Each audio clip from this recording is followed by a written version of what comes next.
Semihydro isn't one method, it's a set of choices, and those choices matter most when you don't control the starting point. This is another mystery plant box, and I didn't choose what's inside. So once again, my job is to assess the plants properly and decide how to move each one into semihydro with the least amount of stress. Some of these will be straightforward and some of them almost certainly won't. What matters is whether the method that I use to convert to semihydro matches the plants. This box is from Uprooted. They're a large online nursery with a really wide range, so this is a great test of how semihydro holds up across different plant types. Let's see what I'm working with. Okay, we are gonna get into this. I'm really looking forward to some good things. And 1, 2, 3, 4, 5 boxes, can you imagine? Sharks, they will have me on my toes. Okay, this is box number 1. Cool. So it goes without saying that this box got a little bit damaged in the post. So obviously this has got nothing to do with Uprooted and their meticulous packing. It's got everything to do with the postal service. So that's definitely not a mark against them. But I'll show you what the plants look like on the inside. So, you know, the box looks damaged, but the plants look absolutely amazing. They look safe. Now, let's see what's in here. Okay.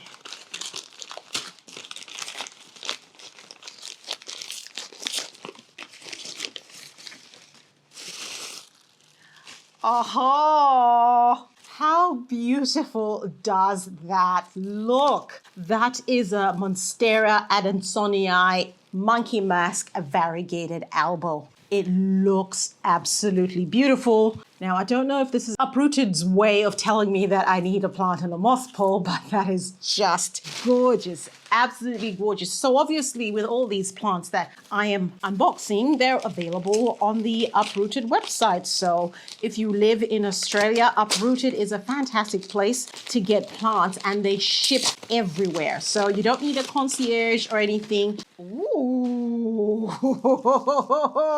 look at that gorgeous little beauty. Oh, wow. Look at those purple flowers. That just looks beautiful. That is an Anthurium Zizou purple flower. Pretty sure I butchered that plant. But before I go on to the next box, I'll talk a little bit about what I'm thinking. What are my thoughts going into this right now? Putting this one into semihydro, this plant is already, you know, it's already getting pretty big.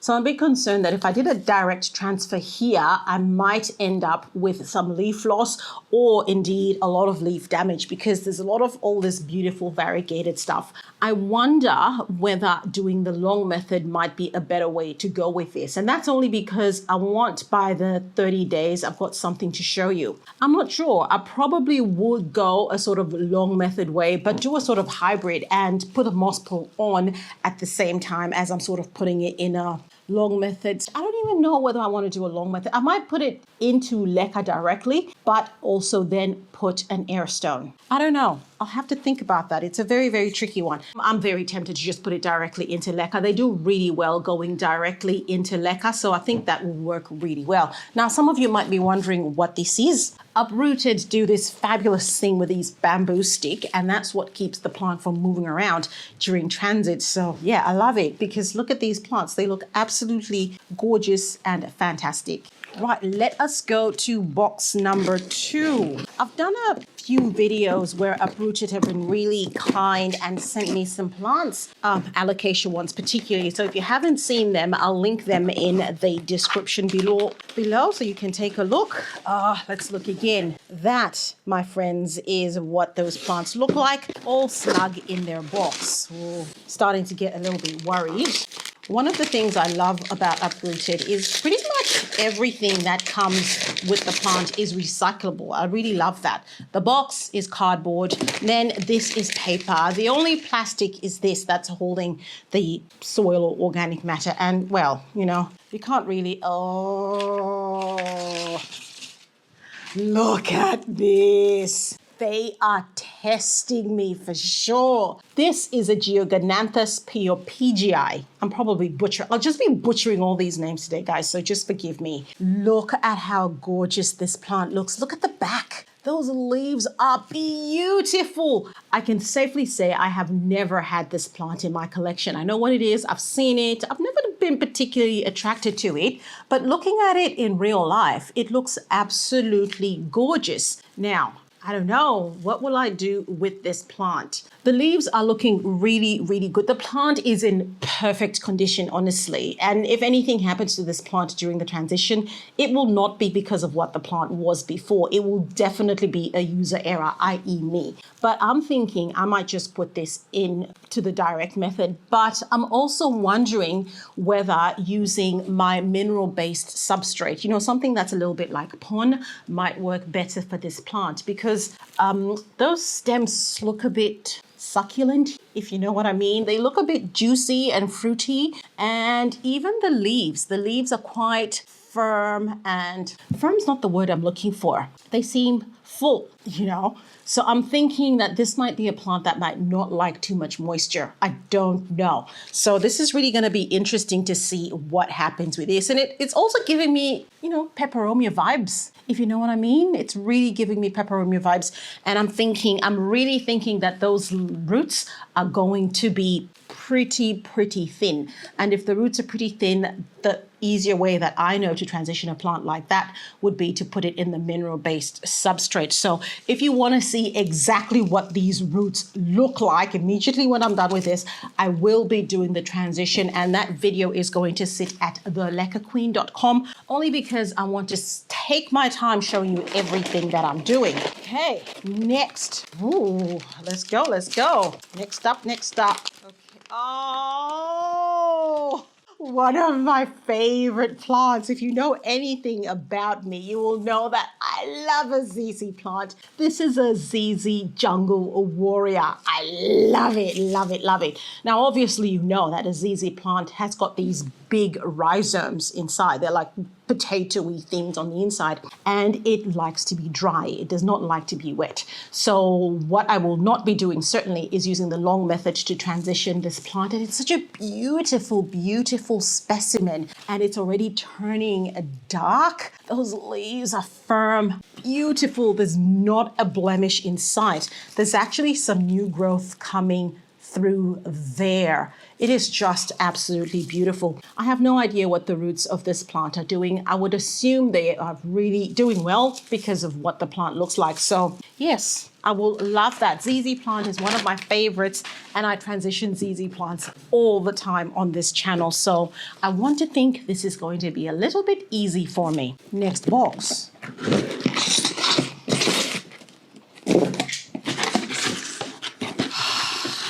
I just never get tired of looking at uprooted boxings. They are just beautiful. Look at that.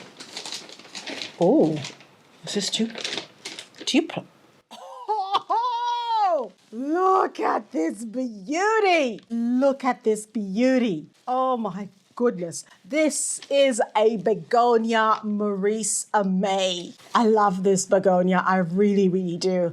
I have this one in my collection, and to be honest, I can't even remember how I actually transitioned that one. Maybe I did the direct method. I can't remember. But this looks beautiful. Look at the back of those leaves. The color is just absolutely phenomenal. Cane begonias do really well in my collection, and doing a direct transfer works, good enough.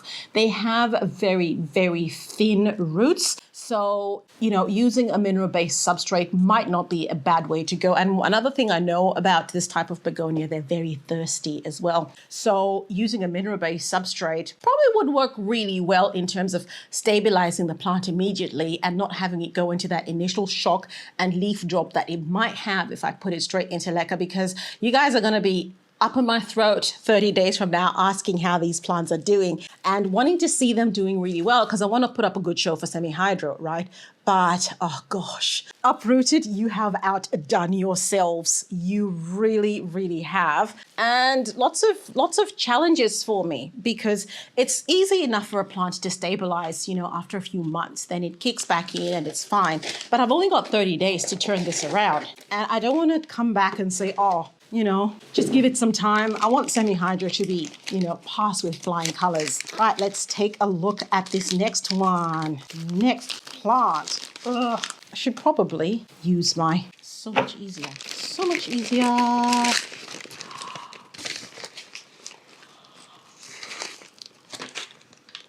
Oh my gosh, how beautiful is that? This is a Farfugium Japonicum Variegated. Oh my gosh, this is a proper challenge. This is, I have no idea what the root system of this plant is like, none whatsoever. It doesn't look like, oh, the leaves are quite firm.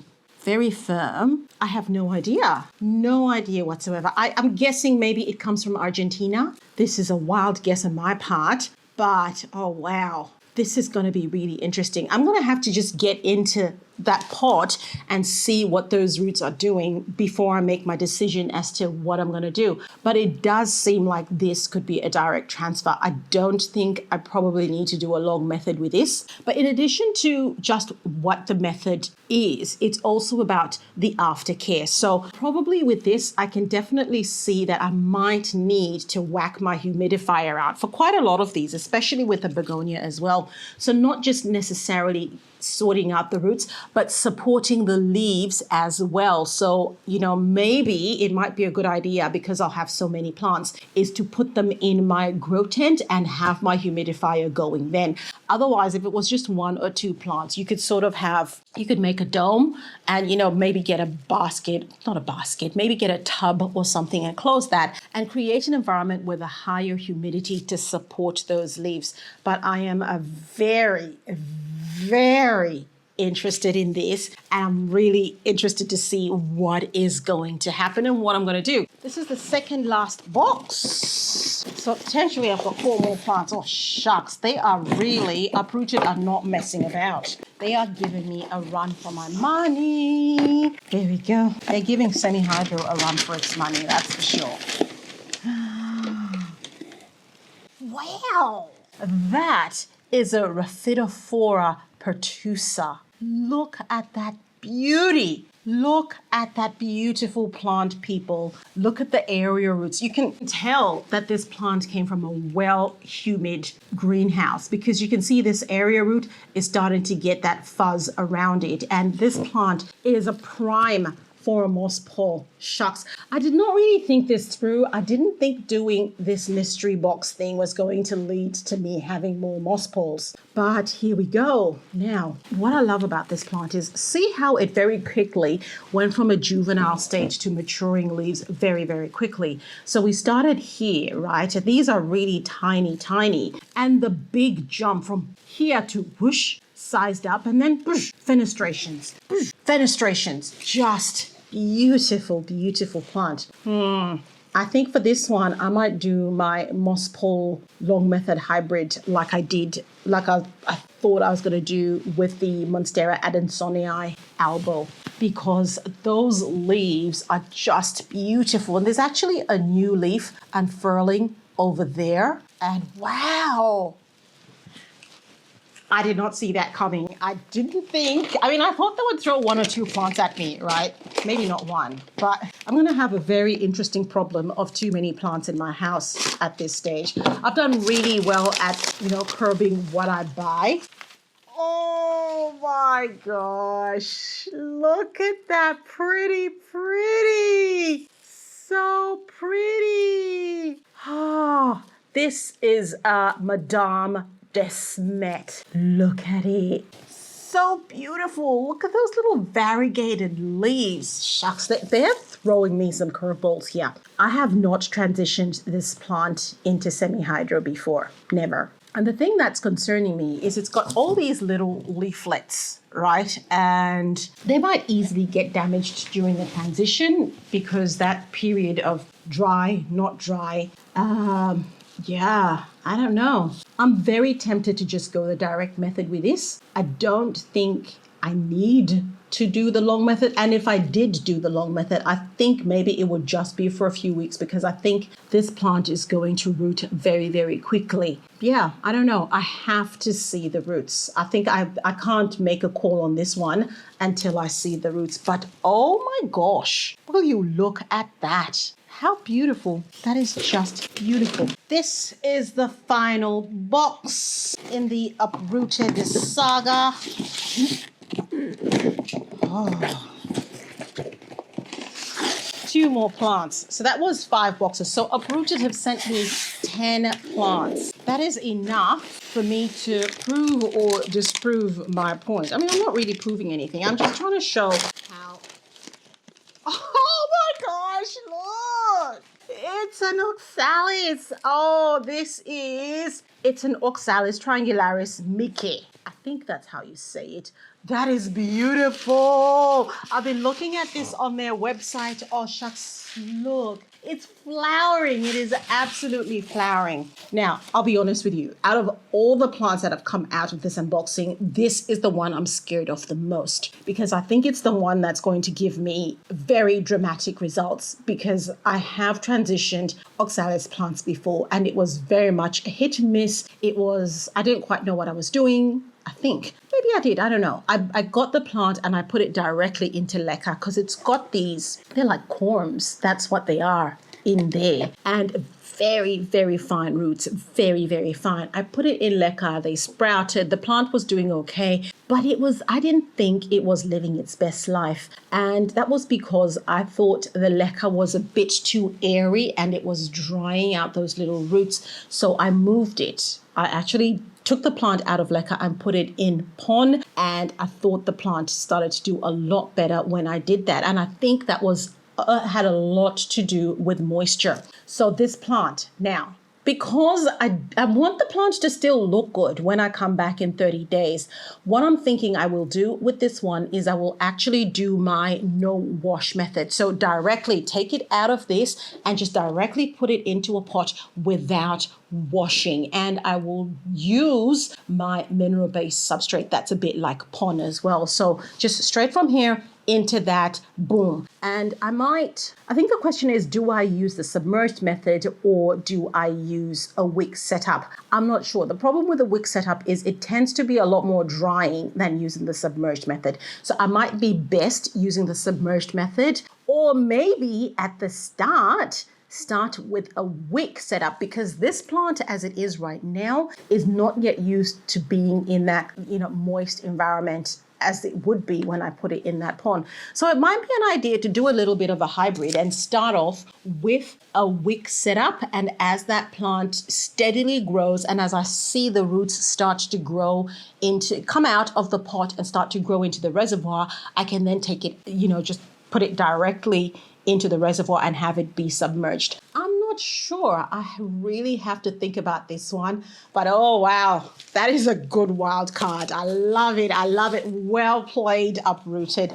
Well played. And this is our final plant, people. I see something peeking at the top there. No idea what that is. Alocasia maybe? I don't know. No idea. Woo-hoo-hoo! Do you know what? This is so weird because this is a plant I have wanted for years. Absolute years. The first time I saw this plant, it was on Instagram and it was from Craig Miller Randall and his plant just divine. I wanted that plant and for some reason I just never got it, but clearly I have it now and it's got an interesting name. It's a Cercestis Mirabilis. Cercestis Mirabilis. Look at that. Just beautiful. I did not think that these would be the plants that they sent me, but it's beautiful. The leaves are looking really, really good. They're very firm. I mean, obviously they've come from a nursery. They just look absolutely fantastic. Humidity levels are off the chain in far north Queensland. It's in a grow house. It's beautiful.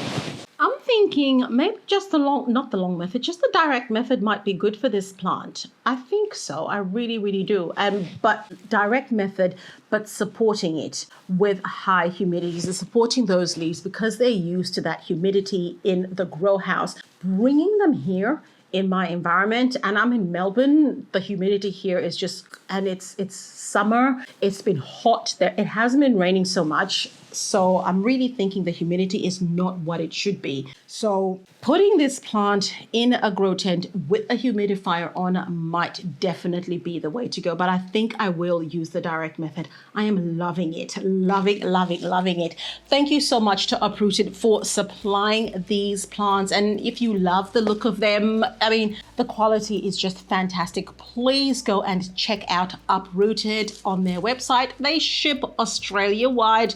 No concierge needed, and they have the most amazing plants, as you can see. So these are the plants we're working with today. This unboxing from Uprooted has given us some really interesting mix of challenges, from the more straightforward to slightly more complex. Now the real work begins. I have to take these plants, which I didn't choose, and figure out how to get them through a semi-hydro transition in a way that actually makes sense for what each plant needs. Some of these choices will work beautifully, some might need rethinking, and that's exactly the whole point of this series. I'll be checking back in about a month to show you how these plants are responding, wherever they're at by then. If you want to follow the full transition process plant by plant, including the root work and setups, that's all documented in detail over at thelecaqueen.com. That's where I take the time to really slow it down and explain what I'm doing and why. If you'd like to see how this Uprooted box turns out, make sure you subscribe so you don't miss that update. I'll see you soon with the results.